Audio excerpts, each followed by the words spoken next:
해복음 5장 강의하고 있습니다. 지난 시간에 1절부터 12절까지 팔복에 대해서 강의를 했고요. 이제 13절부터 보는데 13절에 소금과 빛에 대한 비유가 나옵니다. 제자 자신의 성품과 삶에 대해서 3절부터 10절까지가 이 팔복을 주제로 되었다면 주로 3인칭 주어였죠. 지금부터는 제자의 세상과의 관계에 대해서 11절부터 16절이 다루고 주로 2인칭 주어로 표현이 됩니다. 여기 이제 내용을 보면 부정적 관계가 11절부터 12절에 나오고요. 긍정적 관계가 13절, 16절에 소금과 빛의 비유로 등장을 합니다. 근데 보통 우리가 소금과 빛이라고 하지 않고 빛과 소금이라고 하죠. 근데 성경의 순서는 소금이 먼저 나옵니다. 소금이 더 강조되고 있는 거죠. 소금이 음식의 부패를 막는 것처럼 성도가 바른 삶으로 세상의 부패를 막아야 한다라는 거죠. 소금 이꼬르 바른 삶입니다. 13절 너희는 세상의 소금이니 소금이 만일 그 맛을 잃으면 못으로 짜게 하리요. 후에는 아무 쓸데없어 다만 밖에 버려져 사람에게 밟힐 뿐이니라 라고 하죠. 빛이 어둠을 밝히듯 성도가 빛이신 그리스도를 전해야 한다. 복음 증거의 삶에 대해서 강조합니다. 14절 너희는 세상의 빛이라 산 위의 동네가 숨겨지지 못할 것이요 사람이 등불을 켜서 말 아래 두지 아니하고 등경 위에 두나니 이러므로 지와 모든 사람에게 비치느니라. 빛 이꼬르 복음 증거입니다.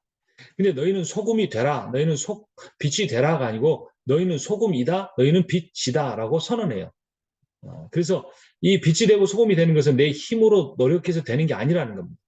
하나님의 다스림을 받는 사람들이 소금이 되고 빛이 된다. 그런 삶을 살 수 있다라는 거예요. 모든 일은 특히 산상수훈은 너무나 그 고차원적 윤리를 담고 있기 때문에 더 많은 노력을 해야 한다. 이렇게 착각하면 안 돼요. 내가 그런 산상수훈의 삶에서 멀어졌을수록 내 아이덴티티가 팔복에서 멀어져 있을수록 내가 하나님의 다스림을 못 받고 있구나. 하나님 관계로 돌아가서 하나님과의 관계를 바로 세우려고 나아가야 되지 자꾸 자기를 채찍질하거나 자기의 점수를 매거나 이런 의미가 아니라는 겁니다. 소금이 되라가 아니라 소금이다 라고 말하는 거. 내가 어떻게 하면 소금이 될까라고 해야지 내가 어떻게 소금처럼 살까 이렇게 하면은 거기서 율법주의가 나오는 거예요. 그리스도인의 바른 삶이 선행되고 그 삶을 바탕으로 복음을 전해야 돼요. 동시성 중요합니다. 삶은 엉터리로 살고 복음 증거하는 사람, 정말 하나님의 영광을 가리는 사람, 차라리 전도 안 하는 게 낫겠죠. 교회 다닌다고 말 안 하는 게 낫겠죠. 교회 다닌다고 말하지 말라는 게 아니라 자기 존재가 바뀌어야 한다는 겁니다. 이같이 너희 빛이 사람 앞에 비치게 할 그들로 너희 착한 행실을 보고 하늘에 계신 너희 아버지께 영광을 돌리게 하라. 선한 행실의 증거가 있어 혹은 자녀를 양육하고 혹은 나그네를 대접하며 혹은 성도들의 발을 씻으며 혹은 환난 당한 자들을 구제하며 혹은 선한 일을 행한 자라야 할 것이요. 그래서 삶에서 이 소금의 역할이 분명히 있어야 합니다. 자, 그래서 거룩이란 무엇인가? 종교적 치장으로 예수를 흉내내는 것이 아니고 예수와 연합함으로 그분의 거룩이 내게 드러나는 것이다. 그게 그거 아닌가라고 생각할 수 있어요. 자, 나라는 존재는 버려야 할 존재지 나라는 존재는 갖고 할 존재가 아니에요. 화장을 하면 얼굴에 김이 주근 게 다 안 보이고 더 잘하면 주름까지 없앨 수 있는데 그렇게 하라는 게 아니라 이 몸뚱아리를 관에다 집어넣어버리라는 겁니다. 그리고 나의 존재 자체가 예수와 연합을 하면 나의 연약한 팔복에서 나온 마음이 가난한 자가 돼. 나는 아무것도 아닙니다. 나는 할 수 있는 것이 없습니다라고 고백하고 주님과 연합할 때 그분의 거룩하심이 내게 임해서 그분의 거룩이 내게 나를 통하여 표출돼 나가는 것이죠. 소금의 역할 부패 방지죠. 역대하 13장 5절 여호와께서 소금 언약으로 이스라엘 나라를 영원히 다윗과 그의 자손에게 주신 것을 너희가 알 것이냐. 소금 언약 변하지 않는다. 이런 의미입니다. 소금만 짠맛을 낼 수 있어요. 유일성, 구별성. 그래서 불순물이 많아 짠맛을 잃은 소금은 사람이 버려버립니다. 옥상 누수 방지용으로 쓰이거나 옥상 집회 시에 밟히는 거죠. 그 당시에. 그래서 1세기에 소금은 불순물과 조합되어 있었기 때문에 보관을 잘못하면 소금기가 빠지고 불순물만 남아요. 그러니까 뭐 돌멩이 같은 조그만 돌멩이 같은 것만 남아서 그건 다 버리는 거죠. 그건 밟히는 겁니다. 소금기 빠지면. 그러니까 제자들에게서 구별된 삶이 빠지면 하나님께서 버리실 수 있다. 이런 의미예요. 이걸 또 조직신학적으로 접근해서 구원이 흔들릴 수 있느냐 이런 식으로 보면 안 되는 거예요. 교리의 틀에 하나님 가두지 말고 성경이 표현하는데 그 표현에 따라서 두려움을 가져야죠. 한번 구원 받았는데 버려진 게 아니고 처음부터 구원 못 받았겠죠. 자, 빛은 어두움을 밝히고 사람을 인도하는 역할을 합니다. 빛만이 어두움을 물리칠 수가 있습니다. 근데 이 빛이 누가 그 빛의 역할을 하는 겁니다. 합니까? 하나님께 부름받은 우리가 하는 겁니다. 나 여호와가 너를 불렀은즉 내가 내 손을 잡아 너를 보호하며 너를 세워 백성의 언약과 이방의 빛이 되게 하리니. 하나님 그 예수께서 사도행전 1장 8절에서 오직 성령이 너에게 임하시면 너희가 예루살렘과 온 유대와 사마리아 땅끝까지 내 증인이 되리라 처음 말씀하신 게 아니고 이미 하나님께서 이사야 선지자를 통해서 세상에 빛이 되라고 말씀하셨어요. 하나님은 유대인 민족만 택하신 게 아니고 그 민족이 세상의 빛으로 사용되는 도구로 삼기 위해서 하신 거예요. 근데 유대인들이 오해했죠. 지금도 오해하고 살아가고 있습니다. 그런데도 한국 기독교인들은 유대인들이 성경을 달달달 외워서 그 노벨상을 얼마를 받고 세계부의 얼마를 받고 다 차지하고 있다 이런 이상한 소리를 하고 있으면 안 되는 거죠. 유대인들이 그렇게 부자가 된 것은 하나님의 복이 아니고 그들이 고리대금업을 하지 말라고 하는 하나님의 말씀을 어기고 세상의 모든 그 악한 해치펀드와 고리대금을 만들어내서 부자가 된 거죠. 모든 유태인들이 그런 건 아니지만 유태인들의 자금줄이 그렇다는 겁니다. 세상의 빛인 예수. 그래서 우리가 빛이 돼야 되죠. 빌립보서 2장 15절 이는 너희가 흠이 없고 순전하여 어그러지고 거스르는 세대 가운데서 하나님의 흠없는 자녀로 세상에서 그들 가운데 빛으로 나타내며 빛이신 예수를 받아 그 빛을 반사하는 거울과 같습니다. 불을 말 아래 둘지 않는다는데 말이라는 것은 진흙 항아리 대박입니다. 등경 위에 램프 스탠드에 두는 겁니다. 빛이 더 여러 곳으로 퍼져야 되니까 감추어주지 않는 거죠. 제자들끼리만 있지 않고 세상에 영향력을 미쳐야 돼요. 영향력이란 물량적 선교, 폭력적 선교가 아닙니다. 과시적 선교, 건물짓기 선교가 아니고 인격을 예수 그리스도를 향한 거울로 만들어 예수의 사랑과 공의와 자비와 이런 것들을 드러내게 해야 되는 거죠. 자, 소금은 소금인데 무슨 소금? 세상의 소금. 빛은 빛인데 무슨 빛? 세상의 빛. 세상에 영향을 받는 것이 아니라 영향을 미치는 삶. 리더십은 인플루언싱 파워라고 그러죠. 영향력을 미칠 수 있어야 됩니다. 그래서 그리스도인 삶은 분리가 아닌 구별된 삶이죠. 베드로전서 2장 9절 이하 너희는 그의 기이한 빛에 들어가게 하신 이의 아름다운 덕을 선포하게 하려 함심이라. 예수의 빛을 아름다운 덕으로 우리가 반사시켜야 됩니다. 그러면 세상 사람들이 하나님께 영광을 돌리게 됩니다. 그러니까 내가 착한 행실을 살았을 때 이게 성령으로 인한 것인가 아니면 내 윤리적 종교적 노력인가는 그 행위로 인하여서 사람들이 나에게 영광을 돌리는가. 목사님 설교 은혜 받았습니다. 목사님 대단해요. 이렇게 하는가 아니면 나를 통해 하나님께 영광을 돌리는가를 보면 알 수 있어요. 초대교회 사도행전 2장 47절 하나님을 참여해 또 온 백성이 칭송을 받으니 주께서 구원받는 사람을 날마다 더하게 하시나. 칭송받았어요. 하나님을 참여.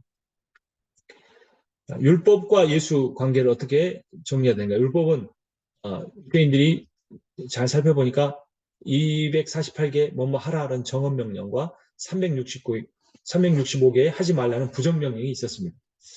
그래서 예수께서는 그럼 성경을 폐하러 오셨나? 그렇지 않죠. 완성하러 오셨다고 17절에서 분명히 말씀했습니다.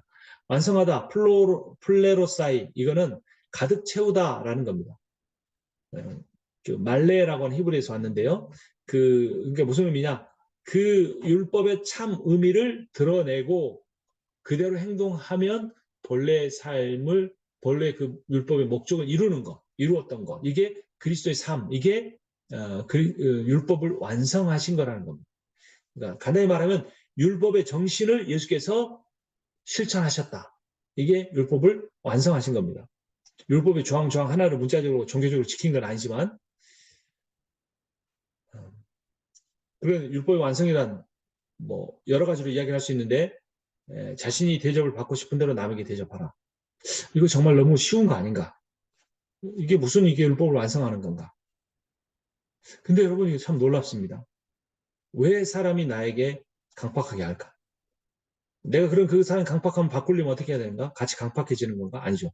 그 사람에게 온유하게 대하고 그를 긍휼히 여기고 그를 사랑하는 마음을 가질 때 내가 그 사람이 그렇게 행동을 바꾸든지 바꾸지 않든지 상관없이 내가 그렇게 해야 한다는. 그러니까 내가 당한 대로 갚는 것이 아니라 내가 누군가에게 대접받고 싶은 그 마음, 그 말, 그 행동을 무엇인가 잘 생각해보고 그대로 다른 사람들에게 행하며 살아가는 것. 이것이 하나님 사랑, 이웃 사랑의 삶을 정리한 내용이라는 겁니다. 하나님의 말씀은 천지가 다 이루어지는 때까지 없어지지 않습니다. 재림 때까지. 율법의 본래 목적이 다 이루어지기 전에는 율법을 폐하지 못한다라는 겁니다. Until everything is accomplished. 그러니까 율법의 본래 정신은 뭐예요? 예수 그리스도가 다시 오셔서 완전한 하나님의 사랑과 이웃 사랑이 넘쳐나는 하나님 나라를 완성하는 때까지는 율법을 폐하지 않는다는 거죠. 율법을 통해 죄를 깨닫기도 하고 율법을 통해 하나님 사랑, 이웃 사랑의 정신을 되새기기도 하기 때문에 율법을 폐하지 않고 우리의 삶을 통해 완성해 가야 합니다. 정확히 말하면 우리는 완성할 수 없으나 예수께서 완성하셨어요. 그것을 누리며 우리가 살아갈 수 있습니다. 율법을 의식법, 세레모니얼 로우, 시민법, 시빌 로우, 도덕법, moral law 이렇게 나눌 수 있는데 이렇게 나누기도 하고 이런 나눔이 별로 의미가 없다고 말하기도 합니다. 근데 이렇게 나눴을 때 유익한 점은 뭐냐? 의식법, 번제, 소제 이런 거 안 지켜도 된다는 거죠. 시민법, 구약 당시의 문화적인 법이에요. 지느러미 있는 고기, 비늘 있는 고기, 되새김질하지 않은 육식동물 먹지 마라. 이거는 의식법은 전혀 지킬 필요가 없고 시민법은 지켜도 되고 안 지켜도 되는 거. 우리가 그 정신이나 이런 근데 도덕법은 반드시 지켜야 하는데 이거 역시 그 문자적으로 지키는 게 아니라 정신을 지키는 거죠. 즉 하나님 사랑, 이웃 사랑 이게 십계명의 정신이죠. 아까 봤던 8복도 1번부터 4번 복은 하나님 사랑 하는 관계 5번부터 8번까지는 이웃 관계, 이웃 사랑의 정신이에요. 이의 문제 서기관과 바리새인의 의 이건 자기의죠. 양적인 의예요. 철저한 행동, 문자적 준수. 그런데 예수님께서 너희 의가 이런 의보다 낫지 못하면 결코 천국에 들어가지 못한다. 이런 말씀을 하셨어요. 그럼 이 제자들이 따라야 하는 이 서기관보다 더 나은 의란 뭘까? 예수를 통해 임한 하나님의 통치로 인한 의, 이 의, 양적이지 않고 질적인 의, 어떤 그 종교적이지 않고 관계적인 의가 그 서기관이나 바리새인의 의보다 더 나은 의입니다. 근데 이것은 자기 힘으로 되는 게 아니에요. 하나님이 다스리시면 가능한 겁니다. 예수의 의가 우리에게 전가될 때 우리가 성령 충만함으로 사람을 의지하지 않고 여호와를 경외하며 이런 의로운 삶을 살아갈 수 있는 겁니다. 왜냐하면 로마 3장 23절에 말한 것처럼 우리가 하나님의 은혜로 값없이 의롭다함을 받은 자이기 때문에 예수의 능력으로 그런 삶을 살아갈 수가 있습니다. 계시록기 17절에 보면 율법이나 선지자를 폐하러 온 줄 생각하지 마라. 율법 선지자는 구약 성경 더해서 의미한 거죠. 폐하러 온 게 아니라 안전하게 하려 왔다. 그렇죠? 율법주의는 율법을 지켜야 한다는 거죠. 그 율법의 세부적인 내용을 지키려고 하는 거, 율법주의입니다. 그런데 성경은 말하죠. 로마서 3장 20절 율법의 행위로 그 앞에서 의롭다 하심을 얻을 육체가 없다. 율법은 죄를 깨닫는 것이다.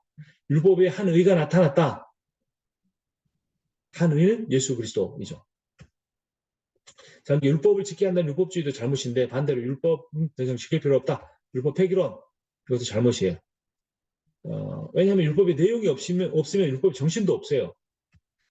왜 하나님 사랑, 이웃 사랑 딱 말하면 끝날 텐데 굳이 구약 율법이 우리에게 필요하느냐? 그 세부적인 내용을 보면서 하나님의 사랑, 이웃 사랑이 도대체 무엇인가를 깨닫게 되고 하나님 사랑, 이웃 사랑이 필요하다는 필요성도 느끼게 되기 때문에. 그래서 로마 3장 31절 5장 20절에 말한 것처럼 우리가 믿음으로 말미암아 율법을 파괴하느냐? 그럴 수 없어요. 그렇지 않아요. 우리 율법을 세워요. 율법의 정신을 지켜요. 율법이 들어온 것은 범죄를 더하게 하려 함이라. 그러나 죄가 더한 것은 은혜가 더욱 넘쳤다. 그러니까 율법의 역할이 은혜를 은혜되게 하는 것이기 때문에 어둠이 있어야 빛이 있는 거죠.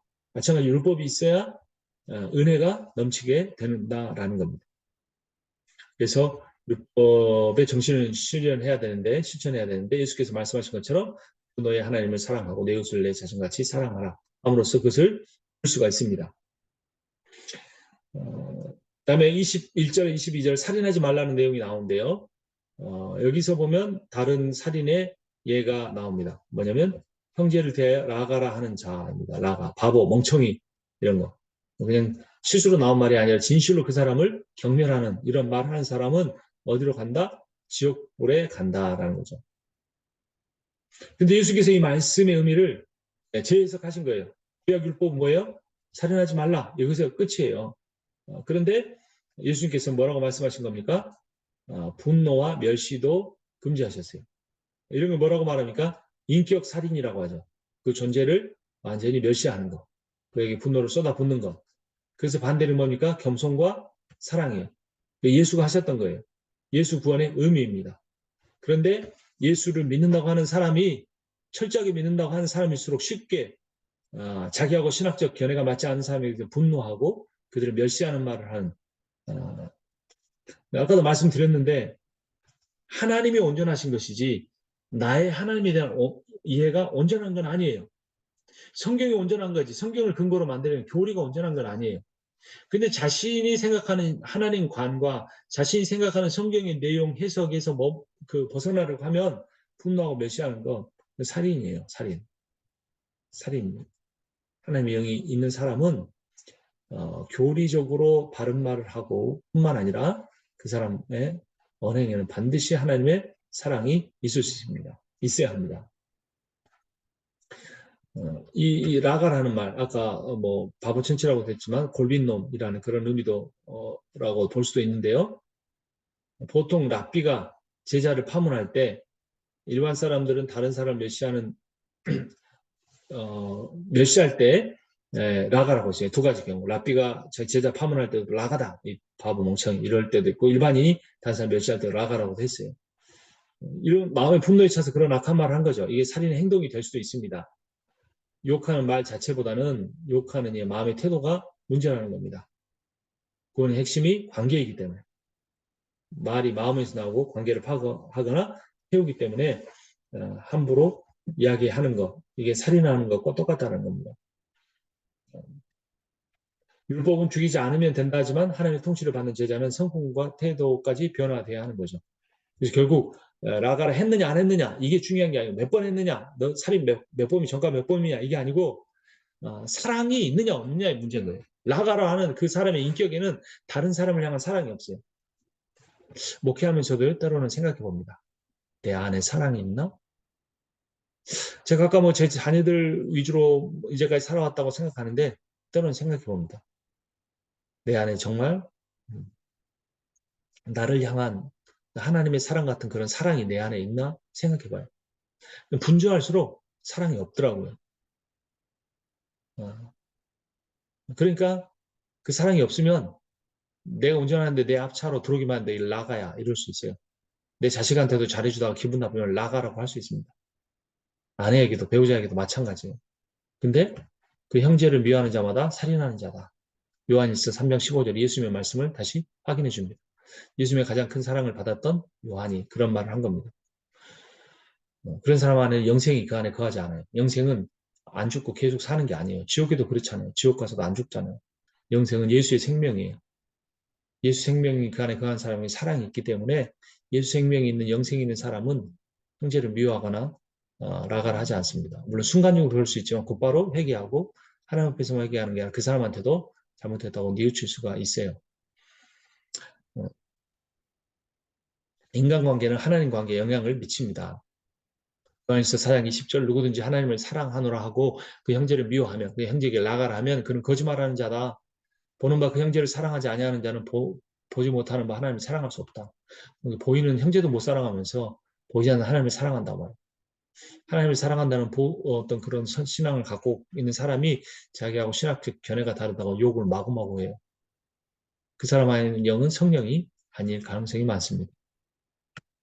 그러니까 증오하지 않는 것만 아니라 화목해야 돼요. 자, 이제 나갈 하지 말라. 이건 살인한 거다. 무시하지 말아라. 이렇게 하고 나서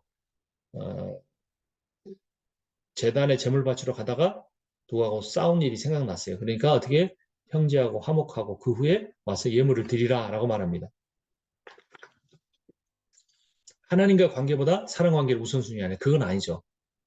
하지만 사랑과의 관계를 회복하지 않는 사람이 하나님께 드리는 그 제사는 가짜, 인격이 드리는 제사일 수 있다라는 겁니다. 그래서 우리가 예물을 바치는 것과 함께 이루어야 될 것은 화해입니다. 화해.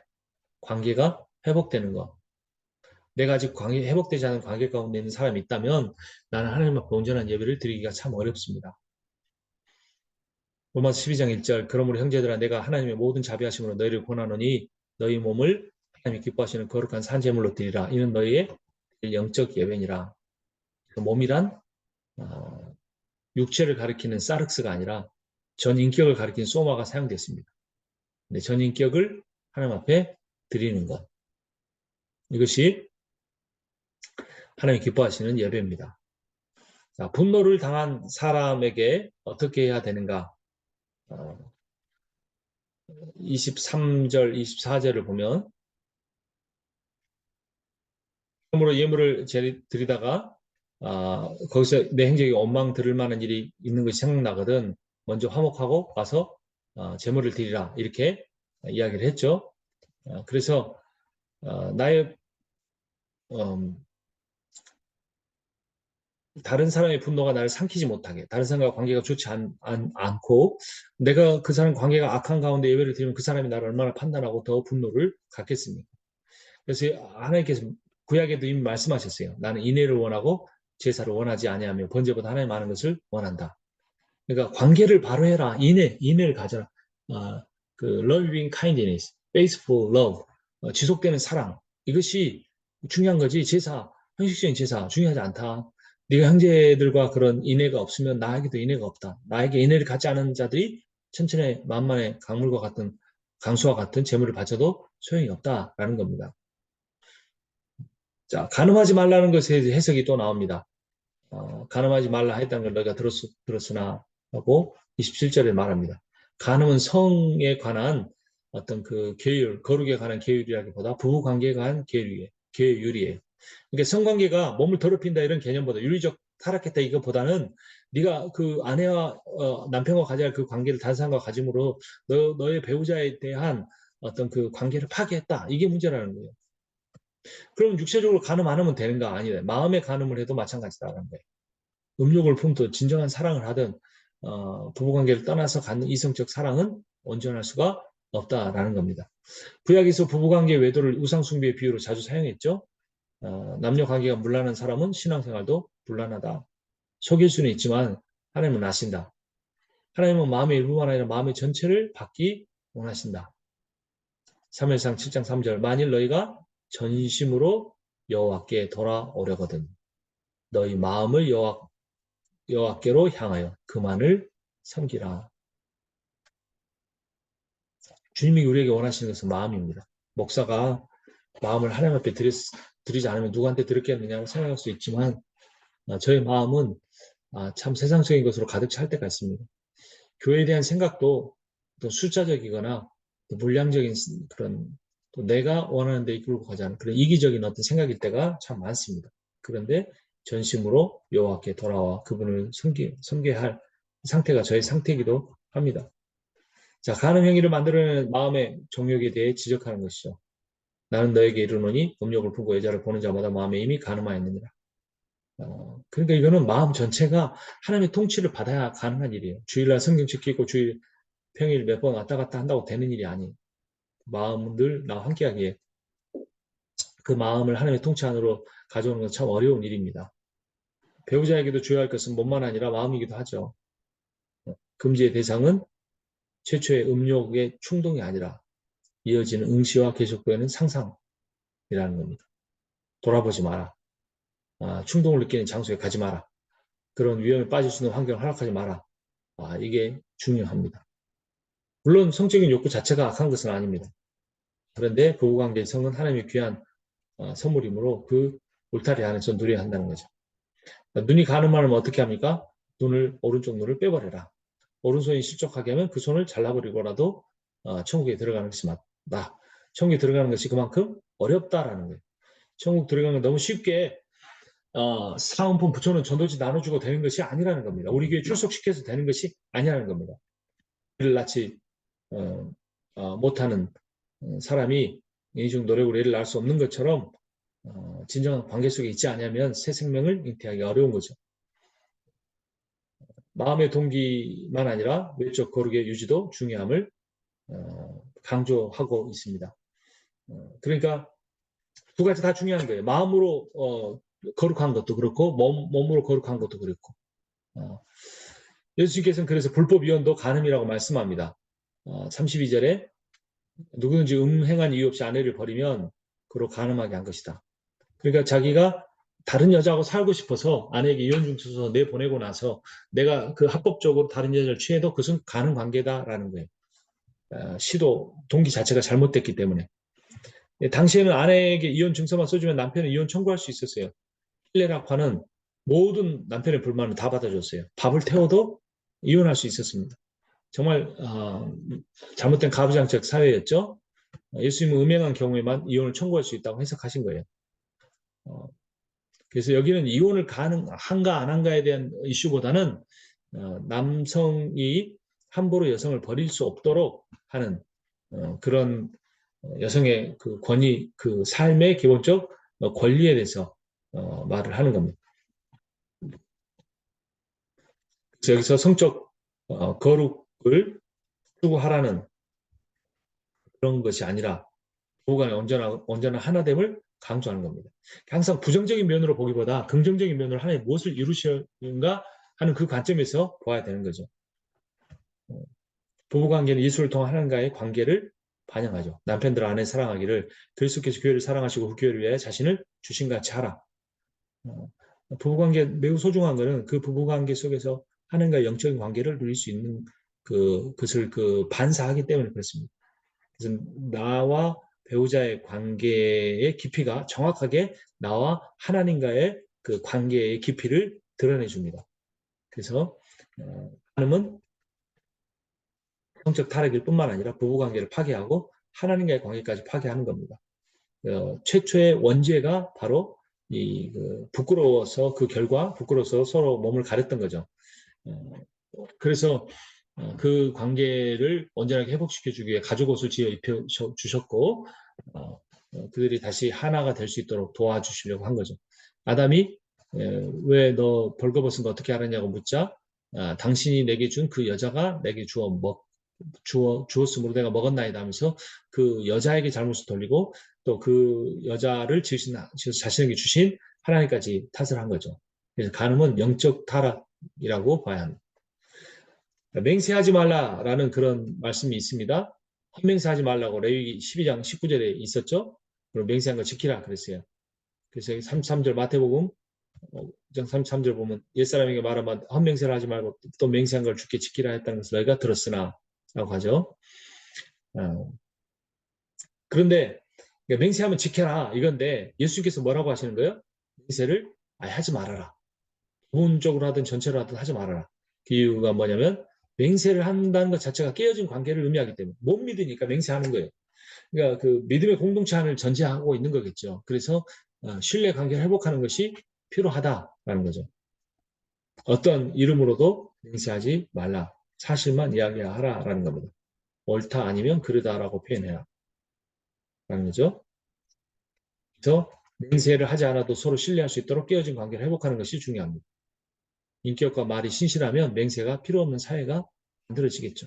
맹세하고도 비키지 않는 사회인데 참 우리에게서 거리가 멉니다. 그럼 우리가 하나님 말씀이니 지키려고 애를 써야겠죠. 구약의 맹세의 가르침을 부정하는 것은 아닙니다. 맹세가 필요 없을 정도의 신실한 삶을 살라라는 것을 강조하는 거죠. 구약 시대는 성령이 계시지 않은 악한 시대에 그래서 맹세가 필요했지만 하나님의 통치가 임한 신약 이후 시대에는 신실하게 살 수 있으므로 맹세가 필요 없습니다. 그래서 되도록이 말을 적게 하고 꼭 말을 해야 되는 경우에는 진실만을 말하는 것이 필요합니다. 호복하지 말라. 구약의 내용은 눈은 눈으로, 이는 이로 갚으라 그랬죠. 근데 고대 곤동에서 자신이 받은 손해보다 더 많이 갚아야 하는 갚아버려라. 한 대 맞으면 두 대 때려라. 한 눈 다치면 두 눈을 다 멀게 하고 코까지 부르트려라. 이게 그 당시에 보편적 문화였다는 거죠. 그래서 성경은 그것을 좀 더 제어하려는 겁니다. 그래서 네가 당한 것 이상으로는 하지 말아라. 네 마음도 알고 네가 힘든 것도 알겠지만 그렇게 보복해서는 안 된다라고 말하는 거죠. 그 짓이 또 당한 만큼 똑같이 갚아주라고 보복을 허용한 게 아니에요. 되도록 하지 말라. 이게 마지노선이다 이런 거니까 아예 보복하지 않아야겠죠. 예수님의 가르침은 다시 생각해 보면 보복을 포기하라라는 겁니다. 악한 자를 대적하지 마라. 악을 악으로 대적하지 말라. 이게 성경의 가르침입니다. 로마 12장 17절 이하에 보면 아무도 악을 악으로 갚지 말고 모든 사람 앞에 선한 일을 도모하라. 너희가 친히 원수를 갚지 말고 하나님의 진노하심을 맡기라. 내가 갚으리라. 누가 당하고만 살겠습니까? 그러니까 내가 갚지 않는다는 것은 하나님께 맡긴다는 겁니다. 그가 잘못한 것이 없으면 용서하실 것이고 잘못한 게 있다면 하나님께 갚아주신다. 그러니까 용서란 믿음이에요. 용서의 깊이란 믿음의 넓이에요. 오른밤을 치거든 왼밤을 돌리더라. 오른밤을 치려면 오른손으로 오른밤을 어떻게 칠 수 있습니까? 손등으로 반대편 방향으로 휘두르는 거예요. 더 기분 나쁘죠. 손등으로 맞으면. 그런데 반대편 빵까지 드러내주라는 겁니다. 속옷을 가지고자 하는 자의 겉옷까지 내줘라. 겉옷은 재산의 일부였어요. 재산의 목록 1호였습니다. 그런데 그것까지 내줄 수 있는 그런 삶. 왜 그렇게 내주라는 거죠? 너희가 대접받고 싶은 대로 대접해라. 그러니까 누군가가 나에게 첨부를 갑자기 준다? 얼마나 감사하겠습니까? 내가 누군가의 첨부를 주는 것은 어렵죠. 근데 그것을 줄 수 있는 믿음은 어디서 나옵니까? 내가 그것을 받고 싶으니까 내가 주는 거죠. 자, 억지로 오리를 가게 하거든 심리를 동행해라. 당시 로마법에 아무런 어떤 증명 소리 없이 로마 군인들은 식민지의 백성들을 오리를 가게 했어요. 오리를 가게 한다는 말은 짐을 지고 가는 거예요. 자기 짐을 억지로 강제로 맡기는 거예요. 근데 심리를 동행해 줘라라는 거죠. 참 어려운 일입니다. 구하는 자에게 주며 꾸고자 하는 자에게 거절하지 말라. 이런 말씀입니다. 자, 마지막으로 원수를 사랑하라라는 내용이 나는데 5장 43절에 48절인데요. 내 이웃을 사랑하고 내 원수를 미워하라. 또 내 이웃을 사랑하고 내 원수를 미워하라는 것을 너희가 들었으나. 그렇죠. 이게 레위기 19장 18절의 말씀에 근거한 거고요. 예수의 가르침은 뭔가? 원수까지 사랑하라는 겁니다. 이웃에서 원수로 점프를 했어요. 못하죠. 나한테 서운하게 한 사람만 해도, 말로 상처 준 사람만 해도 용서하기가 참 힘듭니다. 나에게 무관심한 사람도 용서하기가 참 힘들어요. 근데 어떻게 원수를 사랑할 수 있습니까? 못합니다. 절대로 못합니다. 그래서 저는 성령을 구합니다. 주님, 제가 할 수 있는 것은 없습니다. 나를 다스려 주십시오. 주님, 저는 연약하고 무능합니다. 지은 죄를 또다시 죽고 개가 토한 것을 다시 먹듯이 그렇게 악한 가운데 살아갑니다. 주님, 저를 불쌍히 여겨 주십시오. 저를 다스려 주십시오. 저는 주님의 종입니다. 라고 말할 수밖에 없습니다. 그래서 결국 온 율법은 이웃 사랑하게 거기에 달려 있어요. 그거예요. 이웃을 사랑하는 것 어렵습니다. 성경금 보낼 수 있고 구제연금 보낼 수 있고 종교행위 할 수 있지만 마음 자체가 이웃을 향하여 원수를 향하여 용서와 사랑의 말과 행동을 하는 건 어렵습니다. 그래서 저는 죄인이고 주님 앞에 엎드릴 수밖에 없습니다. 우리가 왜 그렇게 해야 합니까? 로마서 5장 10절. 곧 우리가 원수 되었을 때 그의 아들이 죽으심으로 말미암아 하나님과 화목하게 되었기 때문입니다. 그분이 그렇게 하셨기 때문에 우리는 그분을 따르는 자라는 의미로 그리스도인이 되었기 때문에 그럴 수 있습니다. 자, 원수를 사랑하면 하늘에 계신 아버지의 아들이 될 것이다. 말씀이 있습니다. 이같이 한즉 하늘에 계신 너희 아버지께서 아버지의 아들이 되리니 이는 하나님이 그 해를 악인과 선인에게 비추시며 비를 의로운 자와 불의한 자에게 내려주심이라. 일반 은총이 하나님을 강조합니다. 우리를 사랑하는 사람을 사랑하면 무슨 상이 있겠느냐. 세리들이가 찬다. 라는 거죠. 이거 역시 우리가 할 수 없음을 인정하고 주님에게 올려드리는 거죠. 사랑하는 자 형제 자매에게만 잘하는 건 믿지 않는 자들도 그렇게 합니다. 믿지 않는 자들보다 그리스도인들이 더 못하기도 해요. 우리끼리 더 싸우니까. 우리가 온전한 사랑의 근거는 오직 하나님께만 있다. 48절. 그러므로 하늘에 계신 너희 아버지께서 온전하신 것 같이 너희도 온전하라. 아버지 온전하시는 배우라 이게 아니고 내가 온전치 못하기 때문에 이 온전치 못한 자아를 포기하고 소유와 성공과 명예를 모든 걸 다 내려놓고 하나님만 바라십시오. 하나님이 내 안에 들어오시면 그 온전하신 하나님이 나를 온전케 하신다라는 겁니다. 이와 비슷한 말씀을 레위기 11장 45절 내가 거룩하니 너희도 거룩하라. 복음 15장 7절 너희가 내 안에 거하고 너희가 내 안에 거하면 무엇인지 원하는 대로 구하라. 그리하면 이루리라 말씀하십니다. 자, 우리가 할 일은 다만 산상수훈의 말씀대로 사신 예수 안에 거하는 것입니다. 그분과 동행하는 겁니다. 우리는 이 말씀대로 살 수가 없습니다. 살 수 없음을 인정하는 겸손함, 연약함을 드러냄, 심령이 가난한 자로 삶, 나를 위해 그렇게 살아내신 예수 그리스도를 위하여 살아가는 삶, 이것만 우리가 추구할 수 있습니다. 그 믿음조차 하나님 은혜로 베푸시지만 그 은혜는 구하는 자에게 하나님 반드시 주신다고 약속하셨습니다. 여기까지 하겠습니다.